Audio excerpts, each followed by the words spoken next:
by the mid-1970s. And over the last 50 years, we have had a successful reintroduction. They have continued to play a growing keystone role in our ecosystems and the restoration of those ecosystems. And hopefully, in the coming decades, we'll continue to see their populations increase. But the science is very clear. They are nowhere near recovered, even as they are still challenging predators in the context of ranching and farming. And so I want to say here today to my colleagues, friends, and constituents who are in the ranching business, I stand in solidarity and support of your livelihoods, and we'll do everything that we can to help protect your livelihoods. But we also need to make sure that we restore our ecosystems and protect our species. And so, Madam Chairwoman, I humbly but emphatically oppose this bill. Secondly, I want to talk about H.R. 2073, which is the Defending Our Dams Act. As a water resources manager who spent my entire life working on water resources and the restoration of ecological systems associated with our rivers and streams, we understand the importance of making sure that the historic and vast rivers of the West are restored, and not only for their ecological importance, but their cultural importance. And it's important to understand that there has been decades of litigation on the lower Snake River to ensure that the historic damming of those rivers that impacted the salmon fisheries that are subject to numerous treaties of our tribes and the federal trust responsibility are rectified. So at the end of the day, this is not just about the restoration of that vast watershed and the river and ecosystem that it sustains, but it is also compliance with both federal law and tribal trust and treaty responsibilities. And so, again, I humbly but emphatically oppose that bill.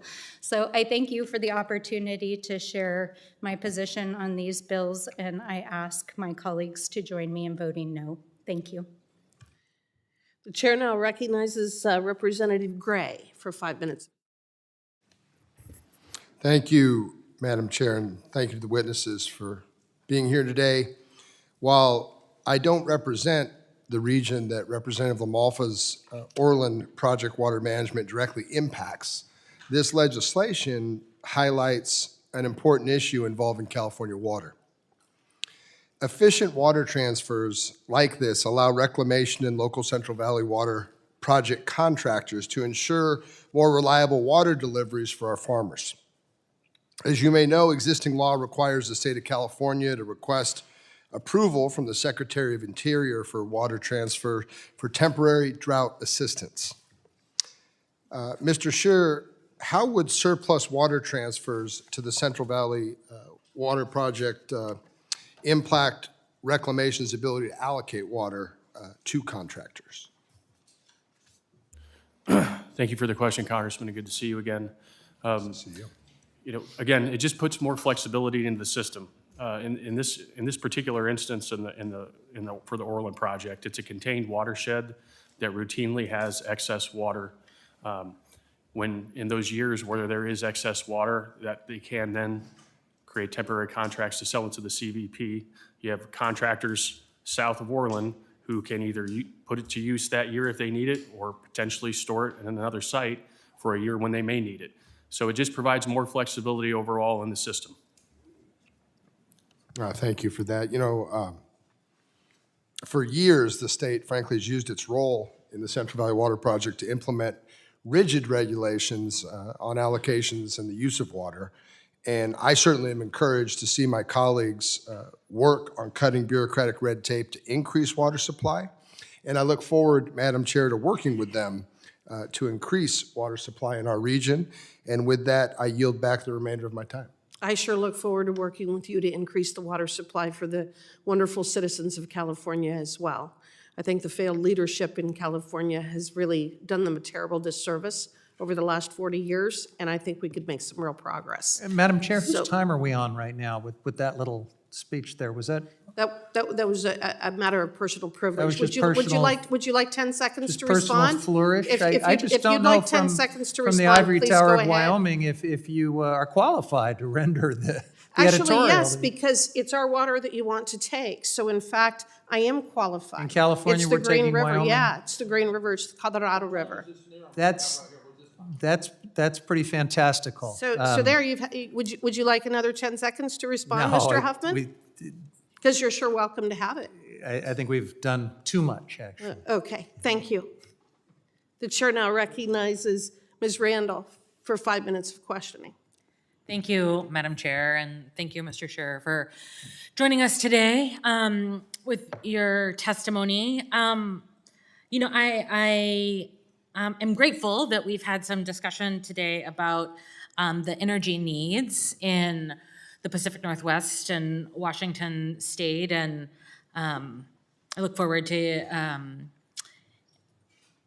hearing more from the Nez Perce perspective on House Bill 2073, but I did want to follow up on the conversation around energy costs and reliability for folks in Washington and Oregon. And, you know, we've seen recently some significant cuts to green energy projects and energy subsidies for low-income families, in addition to some further proposed cuts. And this may be in somebody else's hallway, but I wanted to give you the chance to answer whether you think that the cuts to LIHEAP, the low-income energy program, will impact costs for working families in the Pacific Northwest and across the country.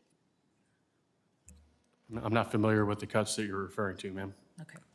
I think the answer is yes. I think we'll see an increased costs for low-income and working families due to those cuts. I wonder if, you know, in the energy and water bill that we'll be voting on tomorrow, we see some slashes to the Department of Energy's energy efficiency and renewable energy programs, $1.6 billion or 47%, eliminating resources that provide for clean, affordable, and secure energy, and ensuring American leadership in the transition to the clean energy economy. Do you think that might increase costs for low-income and working families and for American families across the country? Congresswoman, I can't speculate what budget cuts to another department are going to do. Yeah, understood. I think we'll probably see an increase in cost there. There also proposed revocation of $5.1 billion of the bipartisan infrastructure law resources from the Department of Energy's program, then support hydrogen, direct air capture, carbon dioxide. I know you won't be able to speculate upon another agency's cuts, but I think as we talk about the impact and the necessity for energy and the understanding of the Department of Interior, we should also be looking holistically at what agencies across the administration are doing. And what I'm seeing is significant barriers to green energy science and significant cost drivers for middle class and hardworking families in the district. In the Interior Appropriations Bill, there are proposed cuts to funding to states for drinking and wastewater infrastructure by $1.7 billion, shifting more of the burden onto families. Might that drive up some costs for folks across the country? I think, again, you're referring to another agency's budget and the EPA, and I am not able to comment on that. Okay. Well, thank you for joining us today, and I appreciate your perspective. I'm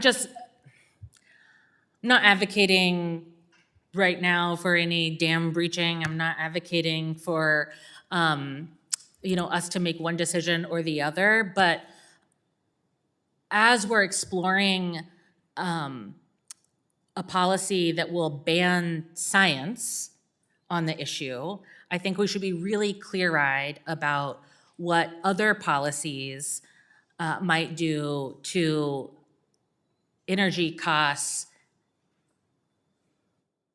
in addition to the science we're not going to do around the impacts of the dam running or not running. I think there's a lot of deference given to what ratepayers will feel if we divert this baseload power, and I'm not disputing that. You know, representing many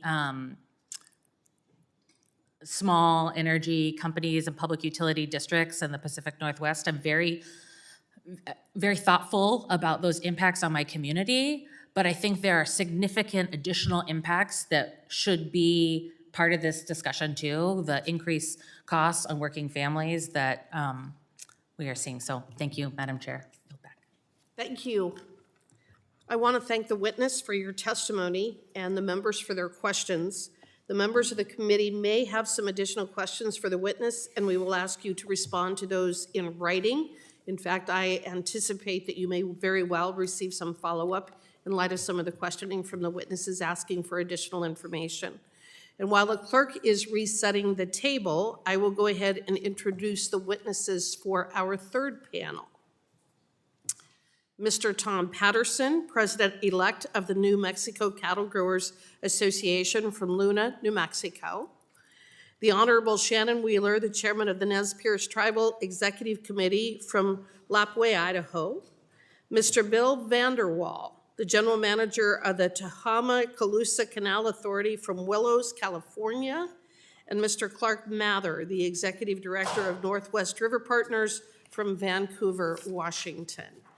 Under committee rules, you must limit your oral statements to 5 minutes, but your entire statements will appear in the hearing record.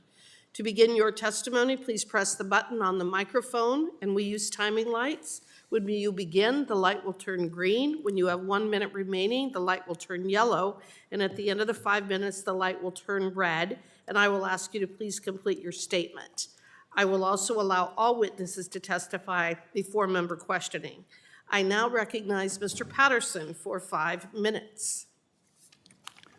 Chairwoman Hageman, Ranking Member Hoyle, and members of the subcommittee, thank you for the opportunity to appear before you today to offer testimony on H.R. 4255, the Enhancing Safety for Animals Act of 2025. My name is Tom Patterson. I grew up along the Arizona and New Mexico state line. My family and I have a cow-calf operation in the heart of the landscape most affected now by Mexican wolf populations. I serve as president-elect of the New Mexico Cattle Growers Association. I'm a member of the Arizona Cattle Growers Association, the National Cattlemen's Beef Association, and the National Public Lands Council. I speak on behalf of each of these associations today.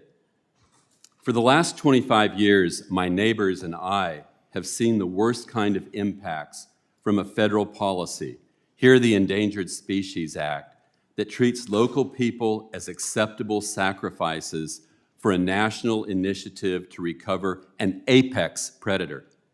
For 2.5 decades, we have been unfortunate and unacceptable casualties in this ESA story to recover Mexican wolves. Taxpayers have shared our misery.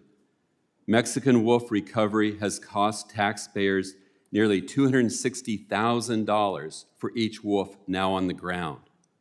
That's more than $250,000 each. Recovery has cost taxpayers more than $15 million over the past 3 years alone.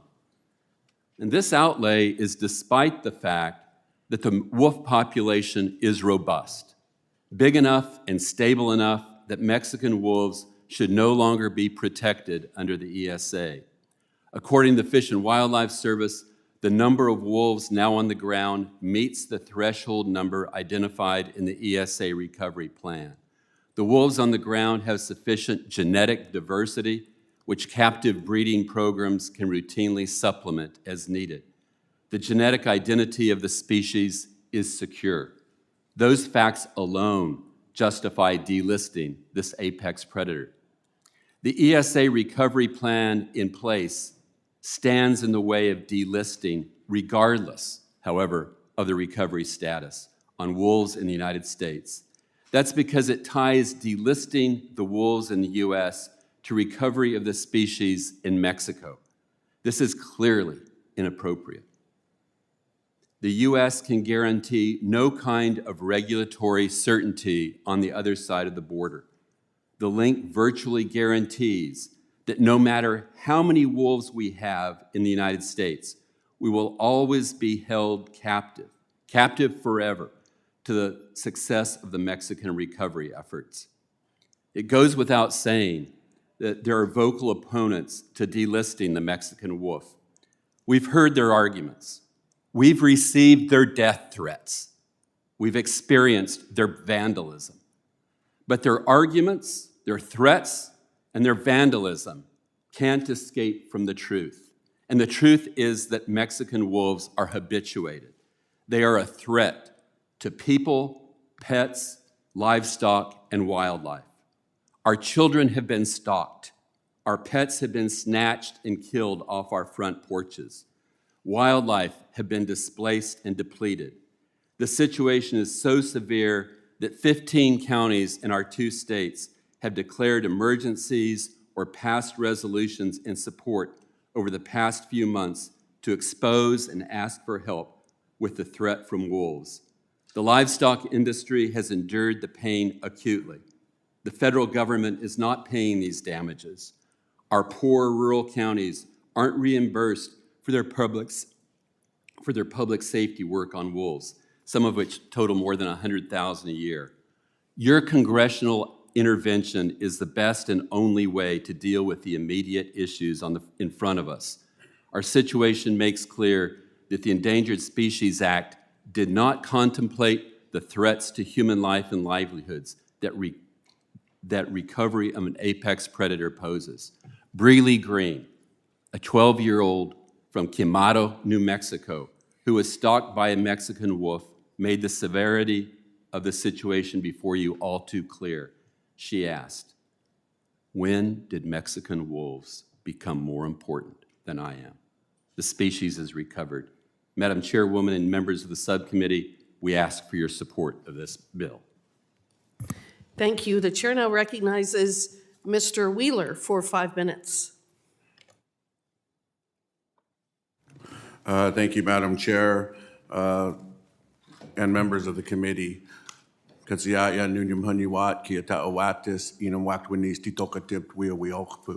name is Shannon Wheeler. I serve as the chairman for the Nez Perce tribe.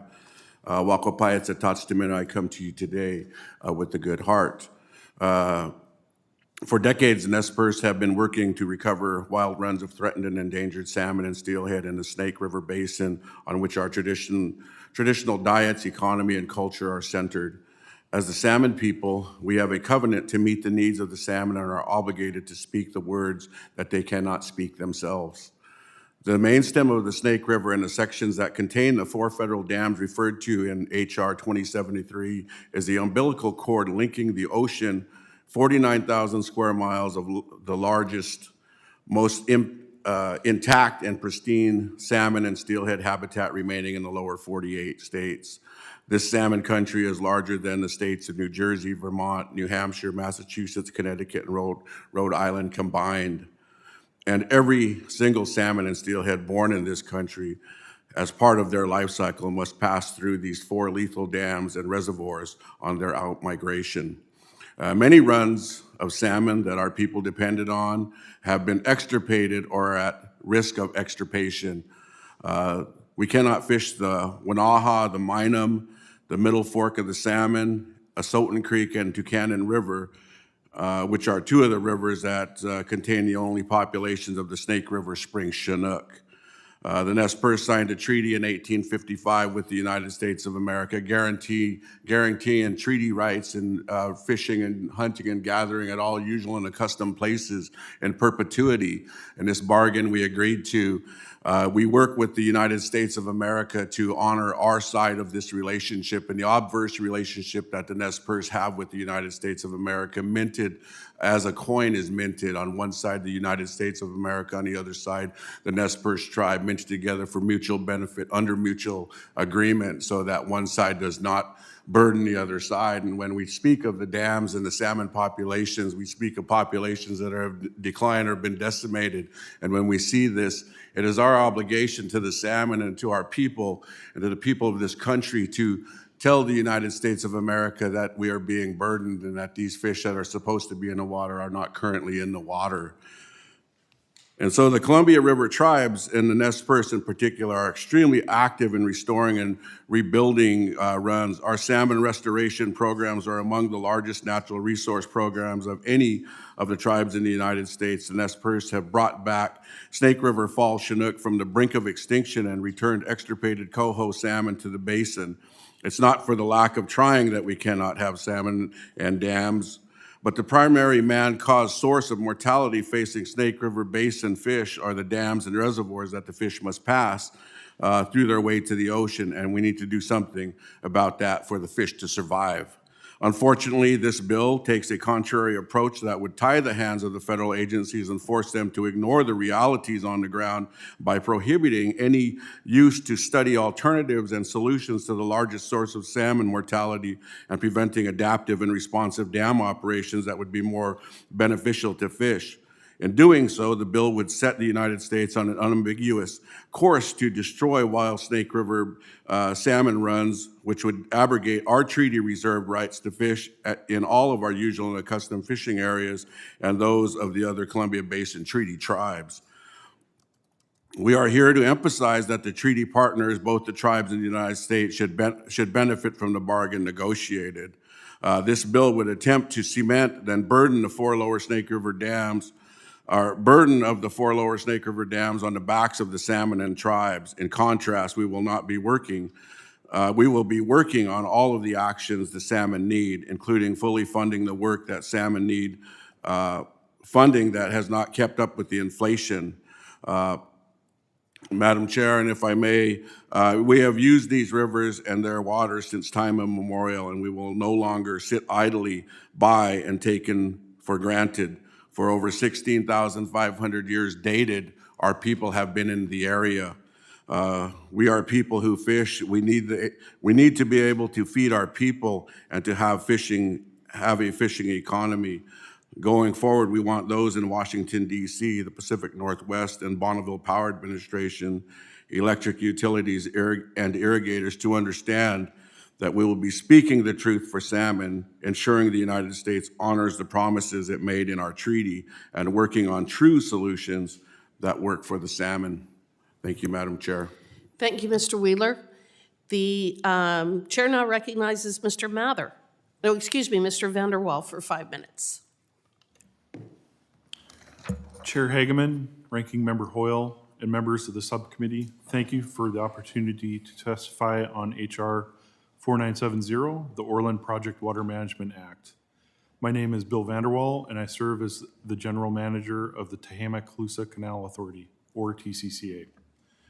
The TCCA is a joint powers authority that delivers water to 17 agencies across 4 counties in the Sacramento Valley, supporting more than 156,000 acres of farmland and generating in excess of $1 billion annually in economic benefit.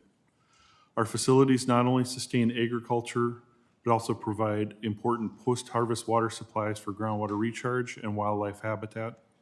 Reliable water deliveries are the foundation of our rural economy. The Bureau of Reclamation's Orland unit, constructed in the early 1900s, provides irrigation water for 21,000 acres in Glenn County from East Park and Stony Gorge reservoirs. It was developed decades before the Central Valley Project and is not integrated with the CVP operations. Because of this separation, the Orland unit is prohibited from transferring water to CVP contractors like the TCCA, except in drought emergencies declared by the governor. This limitation persists even though the Orland unit often has surplus water available in most years. The Orland unit sits within the Stony Creek watershed, is hydrologically independent of the CVP system, and its supplies come solely from local precipitation, making transfers to the CVP a new supplemental resource, not a reallocation of CVP water. Surplus Orland water typically becomes available in the fall and winter when reservoirs quickly fill. At that time, soils are saturated, stormwater runoff is already high, and excess flows simply move downstream with little benefit to irrigation or recharge.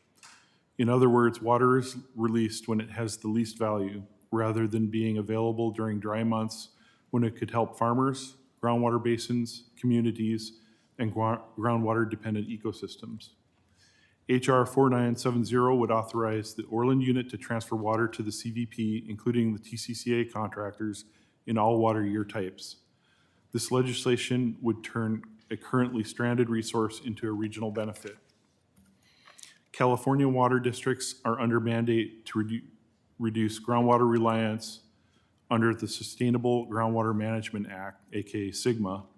Transfers from the Orland unit would provide supplemental surface water to newly annexed lands within the TCCA that currently depend solely on groundwater. It will create opportunities for intentional recharge in normal and wet years. It will improve regional water supply reliability by distributing resources more efficiently across districts. It will reduce localized overdraft and protect drinking water wells in vulnerable communities. It will lower energy use by reducing groundwater pumping, and it will provide environmental benefits through the healthier aquifers and stream flows. Collectively, these outcomes strengthen agricultural resilience, support environmental stewardship, and advance long-term water sustainability in the Sacramento Valley.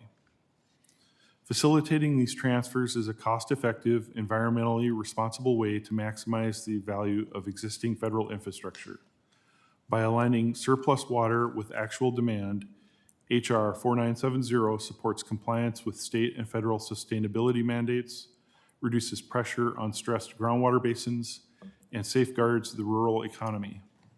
This legislation offers a practical and replicable model for sustainable resource management across the West. On behalf of the TCCA and our member agencies, I'd like to thank Congressman LaMalfa for introducing this bill and urge the committee to support HR 4970. Thank you for this opportunity to testify, and I look forward to answering any questions you may have. Thank you, Mr. Vanderwall. I will now turn to Mr. Mather for 5 minutes. Chair Hageman, Ranking Member Hoyle, and committee members, the Lower Snake River dams provide millions of Americans with reliable, clean hydropower, keep energy costs low, provide valuable irrigation and cargo movement, support municipal water and wastewater treatment facilities, and have contributed to the establishment of an important recreation economy. My name is Clark Mather, and I'm the Executive Director of Northwest River Partners, and for those reasons, we strongly support the Defending Our Dams Act, HR 2073. Northwest River Partners represents the millions of people in the Northwest who overwhelmingly support our hydropower system. And I want to thank the prime sponsor, Congressman Newhouse, for his longstanding, unwavering support of our critical hydropower system. Of course, I want to thank Representative Bentz and Fulcher for their leadership and co-sponsorship of this legislation. The federal Snake River dams are essential. Let's start with energy. Many states have experienced rolling blackouts due to energy shortages during extreme weather. And while the Pacific Northwest has largely avoided service interruptions due mostly to the federal hydropower systems, we have experienced several near misses. And several public studies indicate a surge in load growth in the future. It's been talked about here at the committee, with not enough energy to meet the need. In 2025, the Pacific Northwest Utilities Conference Committee projected that electric usage in the Pacific Northwest could grow more than 30% during the next 10 years. These studies assume that the Columbia and Snake River dams remain operational. Senator Murray and then Governor Inslee of Washington issued a report in 2022 that reached a similar conclusion, stating, quote, "Breach is not a feasible option in the near term." Our dams provide affordable, reliable energy that play an essential role in keeping people alive. And the Lower Snake River dams support billions of dollars of high-value agricultural products, our food supply, and support communities along the river. The Snake River provides tens of thousands of acres of irrigation for farmers to grow a broad spectrum of crops. The Columbia Snake River system is the #1 wheat export gateway in the United States and the #2 national gateway for soy and corn exports. And in Clarkston, Washington, the water table produced is necessary for the city to meet wastewater state regulations. Losing these dams would jeopardize our regional agricultural sector, weaken American food security, and jeopardize local essential services. And importantly, the Snake River dams are supporting stronger fish returns, and we are proud to share that story with this committee and all Americans. According to publicly available data compiled by the University of Washington School of Aquatic and Fisheries Sciences, 21st century average salmon and steelhead returns are higher at each of the 4 lower Snake River dams when compared to each of their respective first years of operation. I will focus on Lower Granite Dam, the most upstream of the 4 federal dams on the lower Snake River. Fish that return to Lower Granite Dam are passing their 8th dam after leaving the ocean. They have navigated a river filled with predators, including growing bird populations and sea lions. They have survived multiple years in the ocean, climate change-induced warming, and they have survived thousands of human beings who have tried to catch them and harvest them in the sea and in the river. At Lower Granite Dam, it's been more than 4 decades since fish returns were less than 1975, the first year of operation, and this century average salmon returns are nearly 10 times higher than in 1999. This progress is built on billions of dollars of ongoing electric ratepayer and federal investment to support state-of-the-art fish passage technologies and at these facilities, hatchery upgrades, and habitat improvements. And most of these dollars are spent in the region to support fish in coordination and direct coordination with Native American tribes and states. And yet the countervailing narrative has led to imbalanced policy choices that disproportionately blame our vital hydropower system for reductions of salmon and steelhead populations. A process led by the Biden administration excluded sovereign states and several other stakeholders from meaningful engagement on the future of the system. In June, the president announced the withdrawal from this lopsided and flawed agreement. We welcome the current administration's acknowledgement that this politicized agreement between the former administration and only a fraction of impacted sovereign entities and other stakeholders inappropriately devalued our multi-purpose hydropower system. We at Northwest River Partners believe now is the time to come together to identify sustainable, effective solutions that protect salmon and maintain our invaluable hydropower system in the Pacific Northwest. This includes a vital initiative led by several sovereign tribes and a $200 million ratepayer investment, which Northwest River Partners unanimously supports, to study reintroducing salmon into truly blocked areas above Chief Joseph and Grand Coulee dams. On behalf of the millions of people we represent, Northwest River Partners urges the committee to pass this legislation so we can focus on continuing progress to recover salmon while maintaining our regional economy. Thank you, Chair Hageman, Ranking Member Hoyle, and the committee. Thank you for inviting me to testify today. I'm happy to take any questions. Thank you, Mr. Patterson, Chairman Wheeler, Mr. Vanderwall, and Mr. Mather. I want to thank each of you for your testimony, and I will now recognize members for 5 minutes each of questioning. I'm going to begin with me. Mr. Patterson, in Wyoming, we have also dealt with the Fish and Wildlife Service and a wolf introduction program that started in the mid-1990s. I feel your pain when you talk about the loss to livestock and other wildlife. On average, every adult wolf kills and consumes 2 adult animals every single month. We found in Wyoming, after having had years of experience with the Canadian gray wolf, that for every confirmed kill, there are 7 to 8 livestock losses. So when people talk about being willing to compensate ranchers for their losses, oftentimes they will only talk in terms of confirmed kills, and they're the ones that do the confirmation. So this does not take into consideration the disruption to your breeding program. It doesn't take into consideration the disruption and the impact associated with what it does to keeping your cows stirred up. It doesn't take into consideration the loss in weight with your cattle and when you're attempting to sell your livestock. So I definitely understand the challenges that you have had in trying to run your operations when dealing with this apex predator. But it is also clear that the Trump administration is using tools at its disposal that the Biden administration simply didn't want to use to help you manage your conflicts with the Mexican wolves. How have things changed since January, and what barriers still remain since the ESA continues to prevent more robust management? They're listening. The Trump administration is listening. Excuse me. The Trump administration is listening. They're listening to rural Arizona and rural New Mexico describe the issues. Yes, there are huge issues with our livestock, but we've had a livestock crisis with Mexican wolves for a long time. What's different today, and what folks don't seem to realize, is we now have a public safety disaster as well. These wolves are stalking our kids. They're showing up 10 feet from the front door of our elderly people. They're snatching our dogs off our front porches. They're killing barrel horses. We have a public safety disaster Well, that and needs to be addressed. I also want to confirm, if I heard your testimony correctly, the number of of the Mexican wolves exceed recovery goals as set by the Fish and Wildlife Service. Is that correct? The service estimates that the minimum number of wolves on the landscape is 286. Privately, they will also tell us that they assume that that number is underestimated by at least 10%. If you do the math, right now or as of December 31 this past year, we were at 318 wolves. The threshold is 320 wolves. We're there.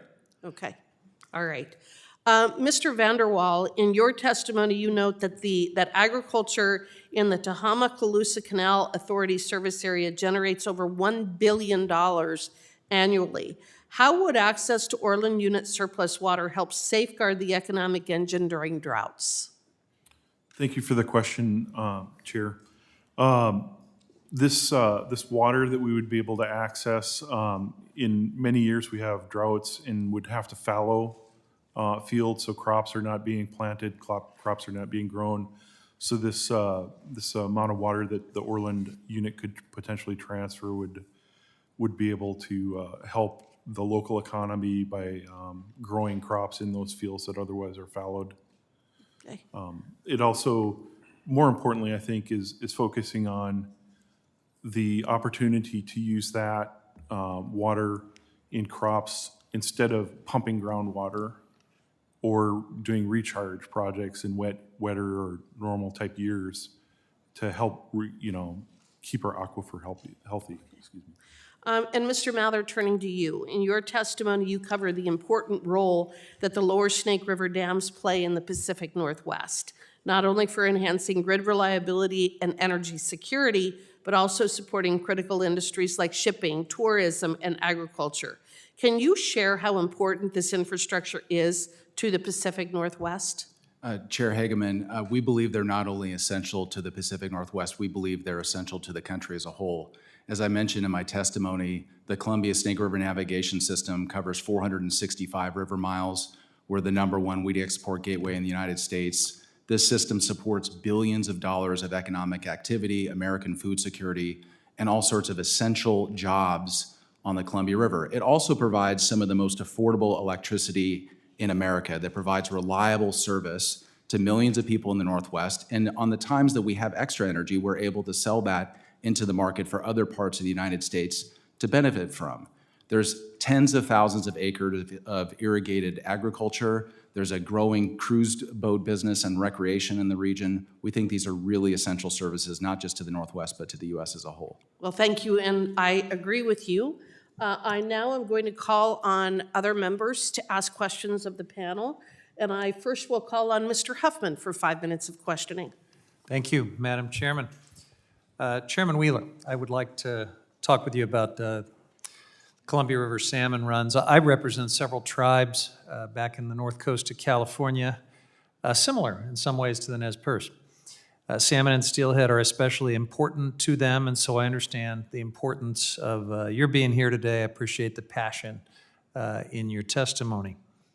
It should come as no surprise to anyone that salmon and steelhead in the Columbia River Basin are in crisis, because the reality is that 13 species of salmon and steelhead in the basin are listed as threatened or endangered under the Endangered Species Act. That sort of speaks volumes to the state of the salmon and steelhead run. These fish are way below historic population levels. For example, Snake River spring and summer Chinook are down 99.3% compared to historic numbers, according to NOAA. So Chair Wheeler, I want to ask if you could give us some perspective on how Columbia River salmon and steelhead are really doing. You heard the chair say that, they're up from some data point in the 1930s, and I was just fiddling on my phone, and then I know that the 1930s were a huge salmon crash. So that's probably not the metric that we want to use for the state of salmon in the Columbia River Basin. How do you think we're doing? Well, I think overall, thank you for the question too. And if I may, Madam Chair, respond to the question. When we talk about the Columbia River and the system that, and the sustenance that it provides, the bill itself today is talking about the Lower Snake River area and the Lower Snake River species. We're talking about ESA listed species that are in the system. Now, when we combine everything and we're saying mid-Columbia Sea, upriver brights, those are different species than the ESA listed species that we're talking about. So when we see and hear those numbers, we know that they're not part of the discussion when we're talking about the Lower Snake River and the tributaries that are part of the Snake River system.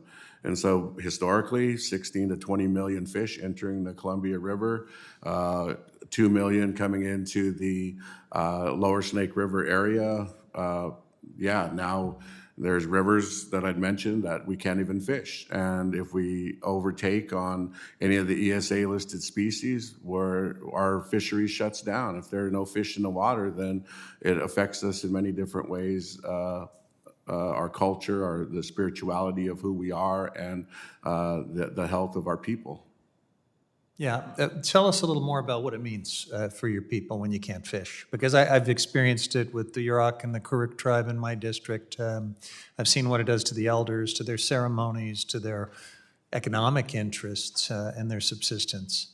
Well, thank you, and Madam Chair, if I may again continue, from the cultural aspect, our language, our songs, our prayers, many of them come from these areas. They're spiritual places. We're in the water. We're in the gravel. We're in the places where there's wild tobacco. We're on hillsides. These are the places where you're teaching your children, and they're experiencing this type of life, this way of life that was promised in our treaty, what was reserved in our treaty. This was something that we call Tamalwit, or the unwritten laws of the land, which we go by, and it's only in these places that we're able to do those things. And with the lack of fish being in those waters, we're unable to experience those that relationship with the land. We're not able to interact the way that we should be and could be. And so and this is not even talking in the health sector. The health sector of obesity, diabetes, heart disease, high blood pressure, autoimmune diseases that was more prevalent during COVID and spelled out, and our lifespan. Nez Perce men, average lifespan 62 years old. Women, 2 generations less than all the rest of American women. Mm-hmm. And these are the impacts that are real, that we experience and that we feel on the ground and within our nation. Thank you. And I know you've been on a litigation treadmill for a long time. I want to just ask you my last question, what it's been like to try to use the Endangered Species Act, which is simply meant to stop things from going extinct. And so we're constantly in triage mode when we can't talk about recovering to abundance. Talk about what it means to see these cycles of biological opinions that are not going to bring fisheries back to the level we all want to see, and the opportunity that we would have for the entire region if we were able to have abundant runs.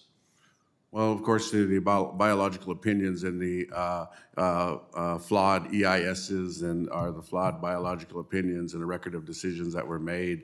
The 2021 had 19 pages of the whole document that had impacts to all tribal nations on the Columbia Basin that live in the Columbia Basin. 19 pages. We submitted thousands of comments. And were those heard? I don't believe those were heard. And that was something then when we stayed out of court through that time to let the science work, and the biological opinion was pushed up 1 year. And so when we think about coming to the table, when we think about our role as the Nez Perce people, as a sovereign nation, being able to work with the United States of America, our other sovereign, our partner, then we expect that they will hear the side of the Nez Perce and the understanding that we can look and see our partner. And it was mentioned, I heard mentioned the amount of grain that was shipped out, the amount of product that is shipped out. We feel that we are a big part of that by signing the Treaty of 1855 and understanding commerce in the United States of America at the time. Chairman Wheeler, could you please wrap up? Yes, I will, Madam Chair. Thank you. I just wanted to say that by signing the Treaty of 1855, the U.S. helped this republic become what it is today by developing commerce into the Pacific Ocean, into the Asian Pacific Rim, is something great that we feel very good about ourselves and our treaty and the obligation that we have to this country and that this country should have to us. Thank you. Thank you. The chair now recognizes Mr. LaMalfa for 5 minutes of questions. Thank you, Madam Chair. Mr. Vanderwall, appreciate, again, your travel here, along with Mr. Kriz there from the Orland unit itself, you at TCCA. Can you harken back a little bit? Was it 2022 when the allocations from the Central Valley project were 18%? So, sir, the service contractors, junior water contractors had zero allocation. That was the second year in a row of zero allocations. And the settlement contractors who have senior rights volunteered to reduce their allocation to 18% from the. Volunteered? How's that volunteer? Yeah, When the contract calls for something different, didn't it? correct. They're contractually, the Bureau is obligated to provide them a minimum of 75%. 75, and it got down to 18. Correct. Right, and I guess if there's no water behind the dam, there's no water behind the dam, right? That's correct, sir. And so 0 for one group and 18% for another. I can't imagine how you could run anything on one hand on 0% of the resources you need, or 18%. Imagine if they cut electricity to these rooms here by 100% or 82%, or you know, on and on and on, right? So when we talk about this bill, 4970, indeed it is, it would be one helpful piece to a bigger puzzle for further drought years. You want to expound on that, and then just, Yes, sir. you know, Thank you. a little bit of history on that drought year, though, Certainly, too. you know, just to fill out a little bit more of the background there. Yeah. In 2022, we were at the TCCA able to survive because those settlement contractors that got 18%, that wasn't enough water to even deliver to some of their farmers. So they delivered no water to their farmers, who are typically rice farmers, fallow their ground, which enabled us to buy their water and transfer it in. Very high prices. The Orland unit that year, I believe they may have had 5,000 acre feet of surplus water that in the wintertime of 2023 was released because they needed to make room for flood control purposes. So that's 5,000 acre feet of water that could have been transferred and used in the TCCA districts. Yeah, so, I mean, this isn't exactly apples to apples in this case, but it does point out an overall picture how flexibility is needed to put water where indeed is needed, thanks to the ability of these projects that even exist. Yes, sir. Such as Shasta Dam and all the others. As we hear more and more about removing dams everywhere, I wonder where it stops, as the ability to store this water also makes fish habitat water that can be released year-round, year in, year out, no matter what the drought situation is. So I see that with 4970, again, adding a little more flexibility with that amount of water is a plus. It's something. So is there anything else you would want to add to Yes, either sir, I that think- 2022 situation? I mean, you know, let's just remind people how bad that was. There's like, just take the rice crop, for example. That's correct, There's sir. 500,000 acres grown in California. Half of that was gone. 250,000 acres was gone, basically. Go ahead. Yep, that's correct, sir. Approximately 250,000 acres were fallowed. That affected the groundwater-dependent ecosystems as well.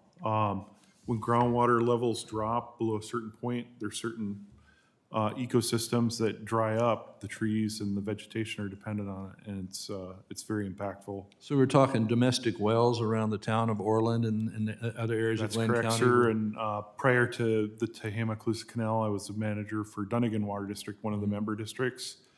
And there were wells in that town that dried up because of the turn to groundwater pumping, because there wasn't surface water available. Yeah. Well, indeed, we must hang on to the ability to move waters as we need, and this flexibility is one small part of a bigger trend that we need.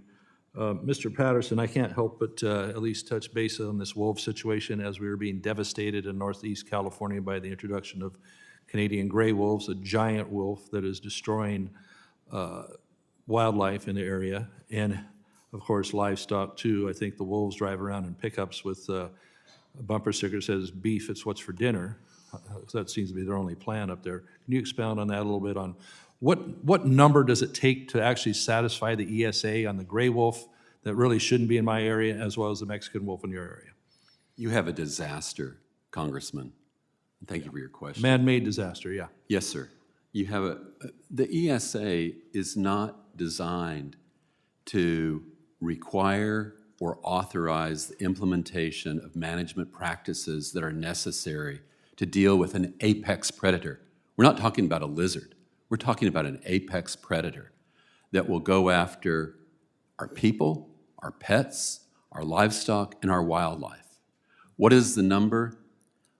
We think, in our situation, they started with 100 wolves in 2015, and then that got to be 320 wolves. The number keeps going up, and that's one reason why this needs to be delisted now. I'm not familiar with what exactly the number should be in Northern California. I just know you have a disaster. They don't know the number. I got to yield back, but we understand they have plans in California. We believe there's anywhere between 77 and maybe 200 wolves in the northeast corner. They have plans for 900 in the state, and they're also talking 1,000 grizzly bears. I don't know what the wildlife and the livestock people are even supposed to do. Madam Chairman, appreciate your indulgence. I yield back. Thank you, Mr. LaMalfa. The chair now calls on Ranking Member Hoyle for 5 minutes of questioning. Thank you, Madam Chair. Chairman Wheeler, what I'm most concerned about on HR 2073 is that it would ban the federal government from even studying modifications of the Lower Snake River Dam. Can you discuss some of your concerns about what the consequences of that would be? Thank you for the question, Congresswoman. As we look at out at our neighbor, sometimes through our window, and sometimes our window is dirty and grimy and has dust on it, and when we look to see what's going on out there, we don't see a clearer picture. And until we clean that window and we're able to look over there and see the clearer picture, then how can we ever understand what needs to happen? And so when we think about the big picture of the Columbia Basin system, or the Columbia Basin in general, and the Lower Snake River and its ESA-listed species, status quo has done nothing for the fish. They're in dire straits right now.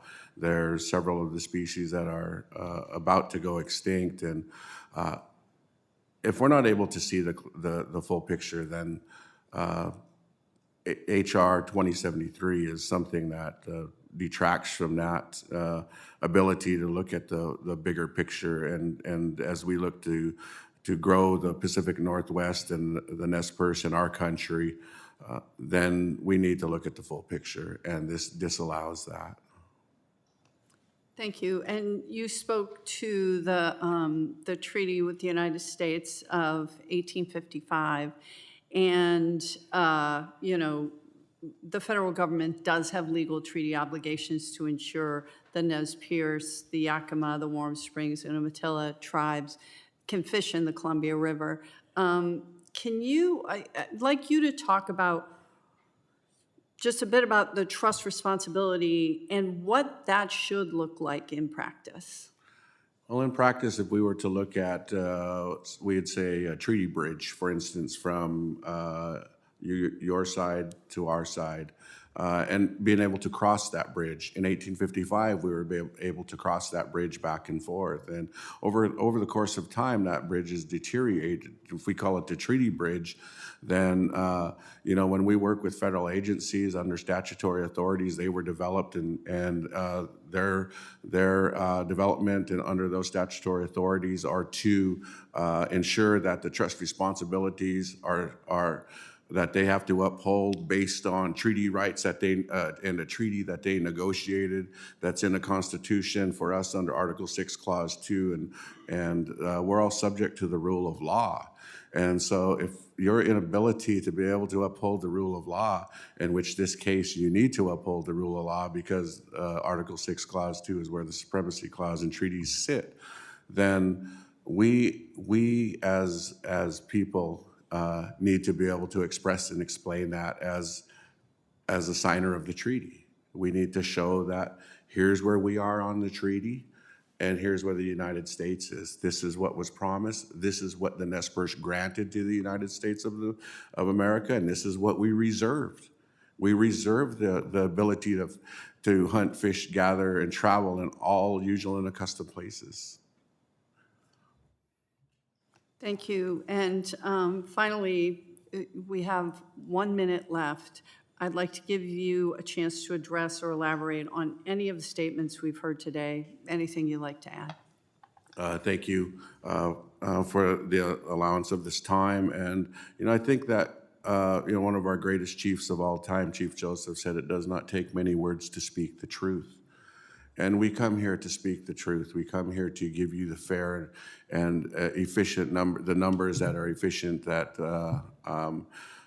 are factual numbers. There are factual numbers that are Columbia River numbers. There are factual numbers that are Snake River numbers. There are factual numbers that are ESA-listed species, native spawning fish that are in these waters that are going extinct. The quasi-extinction threshold that many of these species are meeting, which means 50 or fewer native spawners are returning to that tributary for 4 consecutive years, is happening. That's science on the ground. I told a irrigation farmers that are in the Tri-Cities, we talked about this. I said, if you plant 100 acres and you're able to harvest 1% of 1 acre of your acreage, then what type of return is that? And also, what is your science tell you? And do you believe your science? Well, we believe our science, and we bring that science forward as well with us. Thank you. The chair now calls on Mr. Bentz for 5 minutes of questions. Thank you, Madam Chair. Mr. Mather, share with us the science on the Snake River dams, current science. And what I'm thinking about is what Dr. David Welch told us at the hearing I held up in Kennewick a year or so ago. And he told the story about, well, a comparison of the Snake to the Fraser River. But go ahead and share with us right now your understanding of the science about these fish losses that these dams are allegedly causing. Congressman Benz, thank you for the question, and thank you again for your support of this legislation. So Mr. Welch's science talks about the fact that smolt to adult returns, that is the young fish that are born mostly in freshwater and go out to the ocean, spend most of their lives and return, that percentage of smolt to adult returns on the Snake are similar to or greater in the Snake River than they are in some Alaskan rivers. I'll also share by Alaskan rivers, you mean undammed Alaskan rivers? Yes, That's your several. reason for drawing yes, the parallel? Yes, there are undammed rivers included in that. I will also share too that based on the data that we have cited, and we absolutely stand by this data that the University of Washington provides, is that the peak fish returns into the Columbia and Snake River system was in 2014. 2.37 million salmon and steelhead returned past Bonneville Dam. That is significantly higher, multiple times higher than in 1938 with those returns. We were also generating more power from our hydropower system with that operation, enough power to electrify 250,000 homes in the Pacific Northwest. And I'm told today with the spill operations that we've had in 2019, the EIS operation and the 1214 agreement operation, smolt to adult returns have not substantially improved under those operations. So one of the things that we would urge consideration for is looking at the science as what's happened with salmon returns, look at the great need in terms of how climate change is impacting the ocean, which is having a huge impact on Chinook salmon populations in particular and other salmon species. And if I may Yes, interrupt please. you, I had repeatedly met with NOAA during the Biden administration in my office here, asking them to focus on the ocean, just as you just mentioned. Yeah. They ignored me. It is my hope that will change and we can start trying to figure out how in the world to increase these salmon runs by focusing on where we think the mortality is truly occurring. What I'm afraid is happening is anyone who takes a position that's contrary to what was prevalent during the Biden administration on fish runs is then ignored. Has this been your observation? So we have worked very hard to amend the implementation of the 1214 agreement. And I would just share with the committee today, we had significant concerns with how that agreement was being implemented, not only before the formation of the agreement, but since the agreement went into place, where there was clear data showing that different perspectives that might provide more power and better salmon returns were ignored. And if I may, because we're going to run out of time, in my brief glance at how much money has been spent to try to recover these runs over the past years by Bonneville Power, I note a number of $15 billion in deferred energy generation and in improving the fish passage in these dams. Does that number, I'm actually quoting in part from the Northwest Power Conservation Panel report, $1.43 billion in 2023 alone. Do these numbers sound in the ballpark to you? Mr. Bentz, I'd like to follow up. I believe the number may be higher than that. And what I'm trying to say is this is a situation that we have been focusing upon literally for decades, and we've actually made dramatic improvements. I want to shift to one other thought, and it has to do with the existential nature of those dams. It happens that in World War II, 1/3 of the aluminum that was used in our winning World War II was created by virtue of the power generated in the Grand Coulee Dam on the Columbia. I don't think anyone would dispute the absolute essential value of the electricity generated by these dams. Today, we're facing another existential issue. It's called artificial intelligence. We're in a race with China. And frankly, people understate where we are right now when it comes to our inability to generate enough electricity in this country. Why in the world would anyone, given that existential issue, because it truly is, want to start removing those four Snake River dams, or for that matter, any part of our hydro generating system? I'm asking a question rhetorically, basically, but feel free to answer. For any number of reasons, including clean energy goals in Washington and Oregon, or the growing load growth that you're talking about, Mr. Bentz, we don't see any future where we can reduce the output of our existing hydropower system without the assurances there's replacement generation and transmission in place. Thank you. Yield back. Thank you. The chair now recognizes Ms. Randall for 5 minutes of questions. Thank you so much, Madam Chair, and thank you to all of our witnesses for being here today. I think, when we talk about the Snake River dams, we have to consider the full breadth of both science, secondary impact, and all of our stakeholders, including and especially tribes with treaty rights like the Nez Perce. And I'm so glad that Chairman Wheeler is here with us today to share his firsthand and historical perspective. Under the treaties the U.S. government has with tribal nations, as the chairman mentioned, tribal treaty signers retain the right to fish usual and accustomed fishing areas, where they're entitled to up to half of the harvestable surplus of fish stocks that reside in or pass through these areas.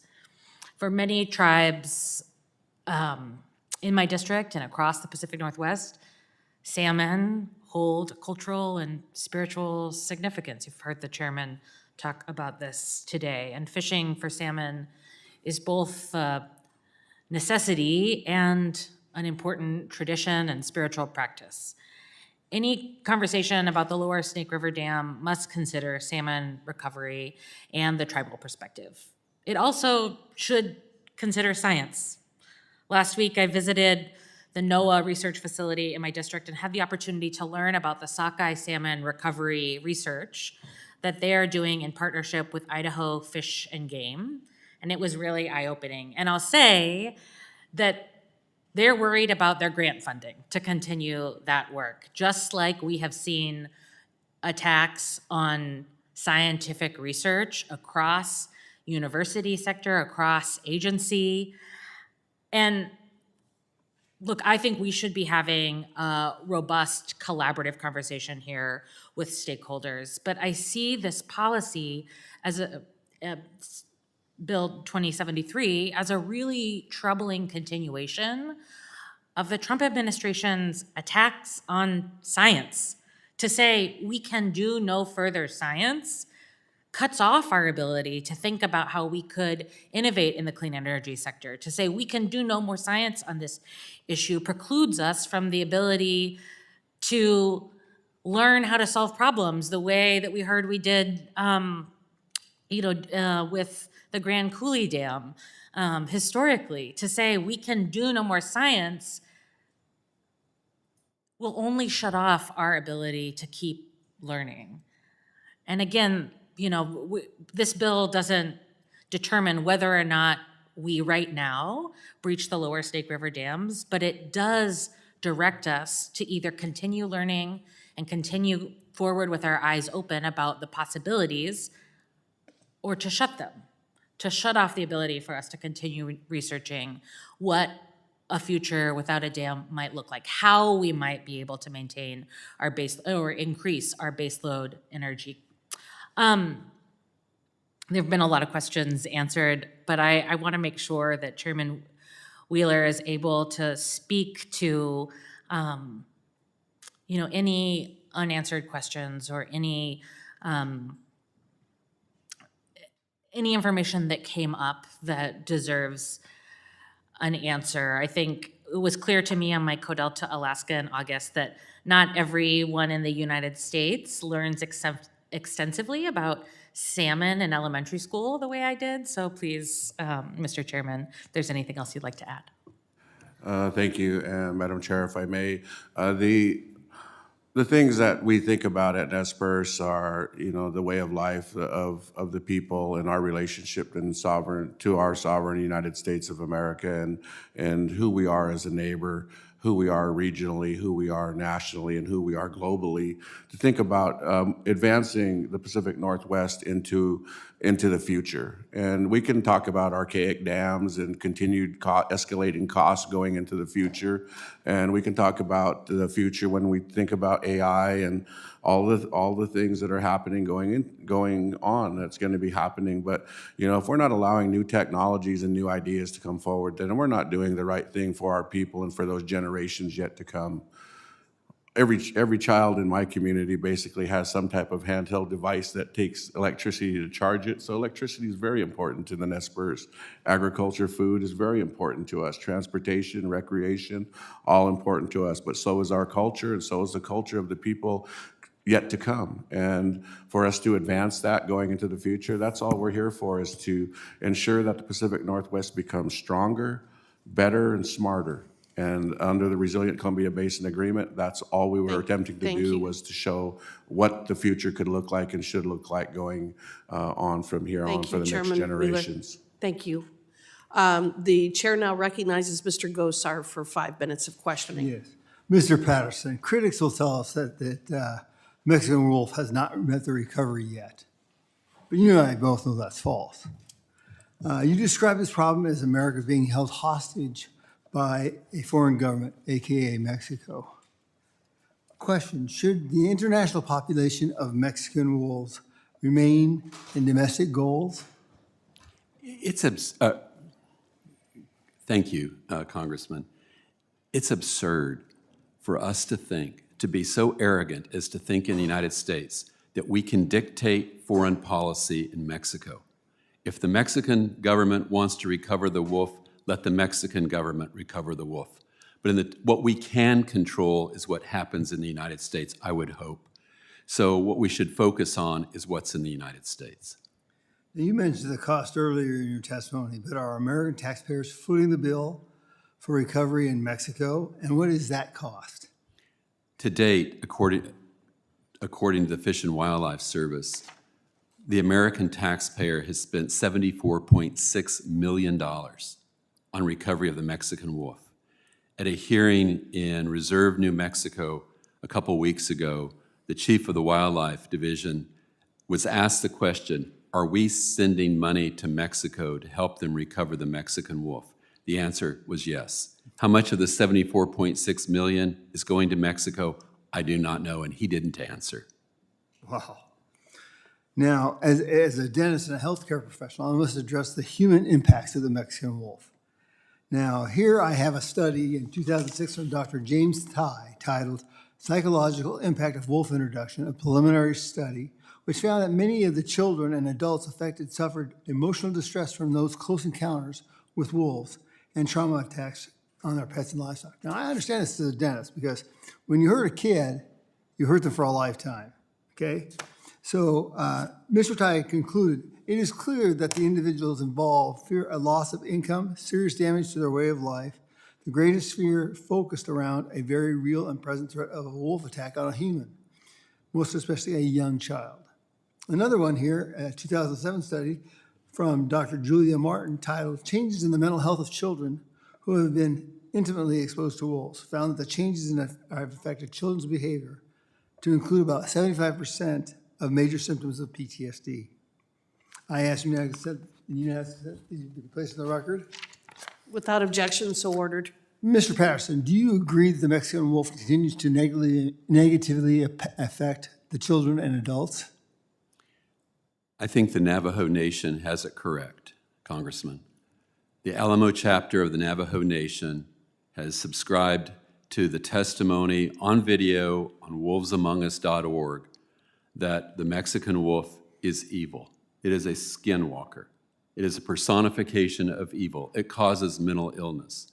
I would add to that the personal experience with my neighbors, with Callie McQueen, who wakes up nights screaming with nightmares of wolves.